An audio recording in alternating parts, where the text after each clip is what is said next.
ಏನು 2023ರ ಚುನಾವಣೆಯಲ್ಲಿ ಕಾಂಗ್ರೆಸ್ಸು, ಭಾರತೀಯ ಜನತಾ ಪಕ್ಷ, ಜನತಾದಳ, ಪಕ್ಷೇತರ ಅಭ್ಯರ್ಥಿಗಳ ಕೆಲವರು ಅಭ್ಯರ್ಥಿಗಳು ಮತ್ತು ಕೆಲವರು ಚುನಾವಣೆ ಕೌಂಟಿಂಗ್ ಏಜೆಂಟ್ಗಳಿದ್ದರು. ಇವತ್ತು ಪಾರದರ್ಶಕವಾಗಿ ಎಣಿಕೆ ಆಗಿದೆ. ಅದರಲ್ಲಿ ವ್ಯಾಲಿಡ್ ಎಷ್ಟು ಓಟು, ಇನ್ವ್ಯಾಲಿಡ್ ಎಷ್ಟು, ಅದನ್ನೆಲ್ಲ ಸಪ್ರೇಟ್ ಮಾಡಿ ಆಮೇಲೆ ಕ್ಯಾಂಡಿಡೇಟ್ ವಾರು ಆ ಒಂದು ಟ್ರೇಗೆ ಹಾಕಿ ಕೌಂಟ್ ಮಾಡಿ EVM ಮಿಷನ್ದು ಅದಕ್ಕೆ ಆ್ಯಡ್ ಮಾಡಿ ಘೋಷಣೆ ಮಾಡಿದ್ದಾರೆ. ನಾನು ಕಾಂಗ್ರೆಸ್ ಅಭ್ಯರ್ಥಿ TD ರಾಜೇಗೌಡ ಗೆದ್ದರು ಅಂತೇಳಿ. ಮತ್ತು ಪ್ರತಿಯೊಂದು ರೌಂಡಲ್ಲಿ ಎಲ್ಲ ಏಜೆಂಟ್ಗಳು ಸೈನ್ ಮಾಡಿದ್ದಾರೆ. ಪ್ರತಿಯೊಬ್ಬರಿಗೂ ಆ ಚೀಟಿಯನ್ನು ಎಲ್ರಿಗೂ ತೋರಿಸಿ ಕಾರ್ಡ್ ಹಾಗೆ ವ್ಯಾಲಿಡ್ ಯಾವುದು, ಇನ್ವ್ಯಾಲಿಡ್ ಯಾವುದು ಅಂಥೇಳಿ ಲಿಸ್ಟ್ ಮಾಡಿ ರಿಸಲ್ಟ್ ಅನೌನ್ಸ್ ಮಾಡಿದ್ದಾರೆ. ಅದಾದ ನಂತರ ಮಧ್ಯ ಅವರು ಎಲೆಕ್ಷನ್ ಪಿಟಿಷನ್ ಹಾಕ್ತಾರೆ. ಅವ್ರ ಕಡೆ ಏಜೆಂಟ್ಗಳು ಯಾರೂ ಅಬ್ಜೆಕ್ಷನ್ನು ಬರೆದಿಲ್ಲ, ಏನು ಮಾಡಿಲ್ಲ, ಟ್ಯಾಬ್ಯುಲೇಷನ್ ಎಲ್ಲ ಆಗಿದೆ. ಹಾಕಿದ ಮೇಲೆ ಮೊನ್ನೆ ಕೆಲವರು ನ್ಯಾಯಾಲಯಕ್ಕೆ ಹೋದರು, ಮರು ಎಣಿಕೆಗೆ ಅವಕಾಶ ಮಾಡಿಕೊಡ್ಬೇಕಿತ್ತು ಅಂತ ಕೇಳಿದರು. ನನ್ನ ಮೇಲೆ ನಾನು ಭಾಳಷ್ಟು ಸಲ ಹೇಳಿದ್ದೀನಿ, ಅನೇಕ ಆರೋಪಗಳನ್ನು ಮಾಡಿದ್ದರು ಆ ಒಂದು ಎಲೆಕ್ಷನ್ ಪಿಟಿಷನಲ್ಲಿ. ಆ ಆರೋಪಗಳು ಸಾಬೀತಾಗಲಿ, ಅದಕ್ಕೂ ಚುನಾವಣೆ ಮತ ಎಣಿಕೆ ಮರು ಎಣಿಕೆಗೂ ವ್ಯತ್ಯಾಸ ಇದೆ ಅನ್ನುವ ಒಂದು ಮನವಿ ಮೇರೆಗೆ ನಾವು ನ್ಯಾಯಾಲಯದಲ್ಲಿ ಫೈಟ್ ಮಾಡೋದು 3 ವರ್ಷಗಳ ಕಾಲ ಸುದೀರ್ಘವಾಗಿ ನಡೀತು. ಎಲ್ಲ ಆರೋಪಗಳನ್ನು ತಿರಸ್ಕಾರ ಮಾಡಿ ಮರು ಎಣಿಕೆಗೆ ಉಚ್ಚ ನ್ಯಾಯಾಲಯ ಆದೇಶ ಮಾಡಿದ್ರ ಮೇರೆಗೆ ನಾವು ಅದಕ್ಕೆ ಅವಕಾಶ ಮಾಡಿಕೊಟ್ವಿ. ಯಾಕಂದರೆ ನಮಗೆ ಕೋರ್ಟ್ ಏನು ಹೇಳಿದೆ ಅಂದರೆ, ಅವರು ಮೊದಲಿಂದಲೂ ಕೇಳಿದ್ದಷ್ಟೇ, 279 ವೋಟ್ಗಳು ಏನು ಇನ್ವ್ಯಾಲಿಡ್ ಆಗಿದೆ, ಅದರಲ್ಲಿ ನಮಗೆ ಅನುಮಾನ ಇದೆ, ಅದನ್ನು ಪುನರ್ ಪರಿಶೀಲನೆ ಮಾಡಬೇಕು, ರೀಕೌಂಟ್ ಮಾಡಬೇಕು ಅಂತ ಕೇಳಿದರು. ನ್ಯಾಯಾಲಯ ಕೂಡ ಅದನ್ನು ರೀವೆರಿಫಿಕೇಷನ್ ಮಾಡಿ ರೀಕೌಂಟ್ ಮಾಡಿ ವ್ಯತ್ಯಾಸಗಳು ಬಂದರೆ ಏನು ವ್ಯಾಲಿಡ್ ವೋಟ್ಸಿಗೆ ಆ್ಯಡ್ ಮಾಡಿ ರಿಸಲ್ಟ್ ಡಿಕ್ಲೇರ್ ಮಾಡಬೇಕು ಅಂತ ಕೌಂಟ್ ಮಾಡಿ ಡಿಕ್ಲೇರ್ ಮಾಡಬೇಕು ಅಂತೇಳಿ ನ್ಯಾಯಾಲಯದ ಆದೇಶ ಇತ್ತು. ಇವತ್ತು ಅಲ್ಲಿ ನಡೆದಿದ್ದೇ ಬೇರೆ. ನಾವು ಫಸ್ಟು ಸ್ಟ್ರಾಂಗ್ ರೂಮ್ ಓಪನ್ ಮಾಡಬೇಕಾದ್ರೆ ಕೆಲವು ಟ್ರಂಕ್ಗಳು ಡ್ಯಾಮೇಜ್ ಆಗಿದ್ದು, ಕೆಲವು ಸೀಲ್ ಬ್ರೇಕ್ ಆಗಿತ್ತು. ಅಲ್ಲೂ ಕೂಡ ಅಬ್ಜೆಕ್ಷನ್ ಹಾಕಿದ್ದಾರೆ. ನಾವೆಲ್ಲರೂ ಅಬ್ಜೆಕ್ಷನ್ ಹಾಕಿದ್ವಿ. ಎಲ್ಲ ಏಜೆಂಟ್ಗಳು, ಇಂಡಿಪೆಂಡೆಂಟ್ ಏಜೆಂಟ್ಗಳು ಅಬ್ಜೆಕ್ಷನ್ ಹಾಕಿದ್ದಾರೆ. ಅದಾದಮೇಲೆ ನ್ಯಾಯಾಲಯದಲ್ಲಿ ಆದೇಶದ ಮೇರೆಗೆ ಮರು ಎಣಿಕೆ ಆದಂಥ ಸಂದರ್ಭದಲ್ಲಿ ಅವತ್ತು ವ್ಯಾಲ್ಯೂಡ್ ಇದ್ದಂಥ ವೋಟ್ಗಳು ಬಂಡಿಲ್ಲೇ ಏನು TD ರಾಜೇಗೌಡ ಅಂತೇಳಿ ಕಾಂಗ್ರೆಸ್ ಅಭ್ಯರ್ಥಿಗೆ ಮತ ಬಿದ್ದಿತ್ತು ರೈಟ್ ಮಾರ್ಕು, ಅದಕ್ಕೆ ಇನ್ನೊಂದು ರೈಟ್ ಮಾರ್ಕ್ ಹಾಕೋದ್ರೆ ಟ್ಯಾಂಪರ್ ಮಾಡುವ ಮುಖಾಂತರ ಇನ್ವ್ಯಾಲಿಡ್ ಮಾಡಿ ಮಧ್ಯದಲ್ಲಿ ಏನು ನಮಗೆ ಅವತ್ತು ಕೌಂಟರ್ ರಿಸಲ್ಟ್ ಡಿಕ್ಲೇರ್ ಮಾಡಿದ್ದ ಗೋಡನಿಗೆ ಹೋಗೋ ತನಕ ಟ್ಯಾಂಪರ್ ಆಗಿದೆ ಅಂತೇಳಿ ನಮಗೆ ಈಗಾಗಲೇ ಅನುಮಾನ ಇದೆ.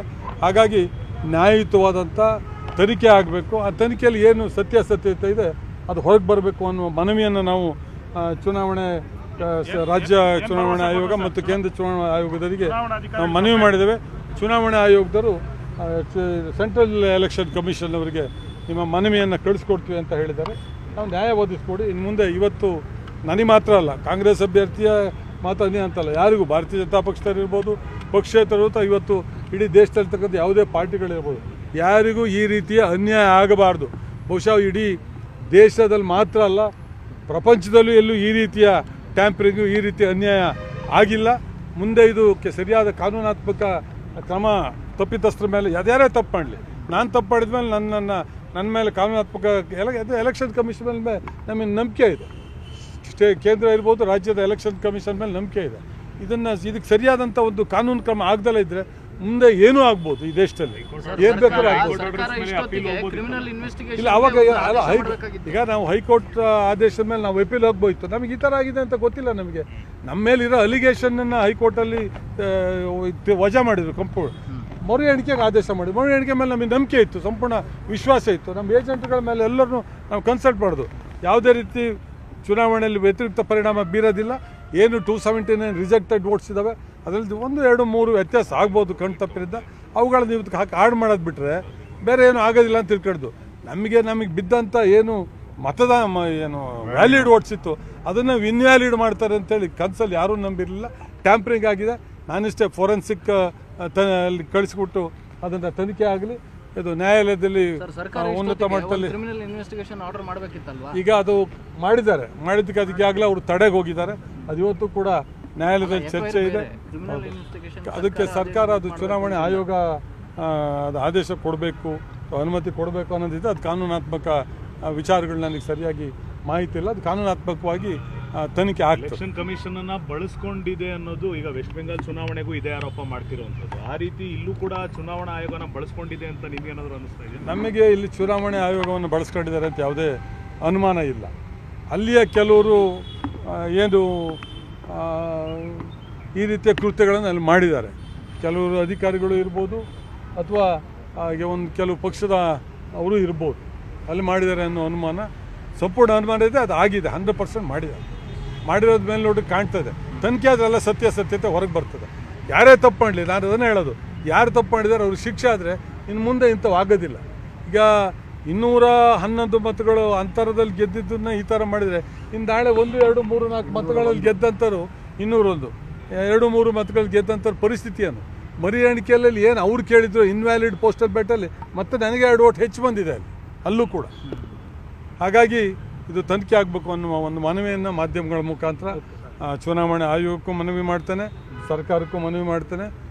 ನ್ಯಾಯಾಲಯದಲ್ಲಿ ನಾವು ಇದನ್ನು ಮನವಿ ಕೂಡ ಮಾಡ್ತೇವೆ. ನ್ಯಾಯಾಲಯದ ಮೇಲೆ ಗೌರವ ಇದೆ. ಚುನಾವಣೆ ಸೆಂಟ್ರಲ್ ಎಲೆಕ್ಷನ್ ಕಮಿಷನ್ ಮತ್ತು ಸ್ಟೇಟ್ ಎಲೆಕ್ಷನ್ ಕಮಿಷನ್ ಮೇಲೂ ನಂಬಿಕೆ ಇದೆ. ಹಾಗಾಗಿ ನಿಷ್ಪಕ್ಷವಾದಂಥ ತನಿಖೆ ಆಗಲಿ, ಯಾರು ತಪ್ಪು ಮಾಡಿದ್ದಾರೆ ತಪ್ಪಿತಸ್ಥರಿಗೆ ಪನಿಷ್ಮೆಂಟ್ ಆಗಬೇಕು ಅನ್ನುವ ಒಂದು ಕಳಕಳಿಯ ಮನವಿಯನ್ನು ನಾನು ಈ ಸಂದರ್ಭದಲ್ಲಿ ಮಾಡಲಿಕ್ಕೆ ಬಯಸ್ತೇನೆ. ಏನು 2023ರ ಚುನಾವಣೆಯಲ್ಲಿ ಕಾಂಗ್ರೆಸ್ಸು, ಭಾರತೀಯ ಜನತಾ ಪಕ್ಷ, ಜನತಾದಳ, ಪಕ್ಷೇತರ ಕೆಲವರು ಅಭ್ಯರ್ಥಿಗಳು ಮತ್ತು ಕೆಲವರು ಚುನಾವಣೆ ಕೌಂಟಿಂಗ್ ಏಜೆಂಟ್ಗಳಿದ್ದರು. ಅವತ್ತು ಪಾರದರ್ಶಕವಾಗಿ ಎಣಿಕೆ ಆಗಿದೆ. ಅದರಲ್ಲಿ ವ್ಯಾಲಿಡ್ ಎಷ್ಟು ಓಟು, ಇನ್ವ್ಯಾಲಿಡ್ ಎಷ್ಟು, ಅದನ್ನೆಲ್ಲ ಸಪ್ರೇಟ್ ಮಾಡಿ ಆಮೇಲೆ ಕ್ಯಾಂಡಿಡೇಟ್ ವಾರು ಆ ಒಂದು ಟ್ರೇಗೆ ಹಾಕಿ ಕೌಂಟ್ ಮಾಡಿ EVM ಮಿಷನ್ದು ಅದಕ್ಕೆ ಆ್ಯಡ್ ಮಾಡಿ ಘೋಷಣೆ ಮಾಡಿದ್ದಾರೆ. ನಾನು ಕಾಂಗ್ರೆಸ್ ಅಭ್ಯರ್ಥಿ TD ರಾಜೇಗೌಡ ಗೆದ್ದರು ಅಂತೇಳಿ. ಮತ್ತು ಪ್ರತಿಯೊಂದು ರೌಂಡಲ್ಲಿ ಎಲ್ಲ ಏಜೆಂಟ್ಗಳು ಸೈನ್ ಮಾಡಿದ್ದಾರೆ. ಪ್ರತಿಯೊಬ್ಬರಿಗೂ ಆ ಚೀಟಿಯನ್ನು ಎಲ್ರಿಗೂ ತೋರಿಸಿ ಕಾರ್ಡ್ ಹಾಗೆ ವ್ಯಾಲಿಡ್ ಯಾವುದು ಇನ್ವ್ಯಾಲಿಡ್ ಯಾವುದು ಅಂಥೇಳಿ ಲಿಸ್ಟ್ ಮಾಡಿ ರಿಸಲ್ಟ್ ಅನೌನ್ಸ್ ಮಾಡಿದ್ದಾರೆ. ಅದಾದ ನಂತರ ನಿರ್ಭೀತ, ನಿಷ್ಪಕ್ಷಪಾತ, ವಿಶ್ವಾಸಾರ್ಹ ಸುದ್ದಿಗಳಿಗೆ ಮತ್ತೊಂದು ಹೆಸರಾಗಿರುವ ನ್ಯೂಸ್ 18 ಕನ್ನಡ ಈಗ ಆಪ್ನಲ್ಲೂ ಲಭ್ಯವಿದೆ. ದಯವಿಟ್ಟು ಇಲ್ಲಿರುವ QR ಕೋಡ್ ಅನ್ನು ಸ್ಕ್ಯಾನ್ ಮಾಡಿಕೊಂಡು ಆಪ್ ಡೌನ್ಲೋಡ್ ಮಾಡೋದಕ್ಕೆ ಮರಿಬೇಡಿ. ನಿಮ್ಮ ಬೆಂಬಲ ಹೀಗೆ ಸದಾ ನಮ್ಮೊಂದಿಗಿರಲಿ. ಧನ್ಯವಾದ.